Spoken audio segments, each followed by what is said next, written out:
Ағай, не деген санасыз едік, не деген надан едік, а?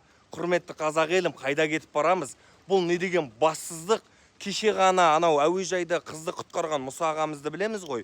Соны енді шетелде отырып алып қазақтың арасына ірткі салатын кухонный оппозиционерлердің сөзіне еріп, солардың пропагандасымен жүретін еліміздегі кейбір надандар сол Мұса ағамыздікі өтірік әңгіме, ол өтірік жасады, оның бәрі кино, постанова, ол қолдан жасалып отыр деп шайып жүр.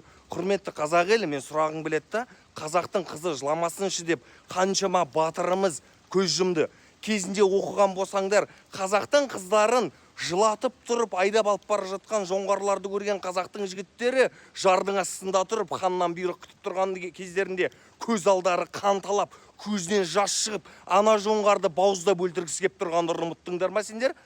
Енді отырып алып осындай әңгіме айтасыңдар, не деген надан едіңдер? Медаль берді. Медаль берді. Неге бермейді? Кімге беру керек? Мұсаға бермегенде медальді. Сендер сияқты диванный войскаға ма үйде отырып алып комментарий жазатын? Ей, надандар, көздеріңді ашсаңдар, қазақ бір-бірлеріңді қолдайтын уақыт келді ғой. Не болып кеттіңдер? Не деген сұмдық бұл? Президент көріп қалады екен осында.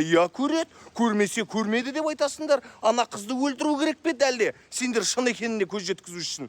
Ей, қазағым, білмеймін ағайын. Біз ел болмаймыз.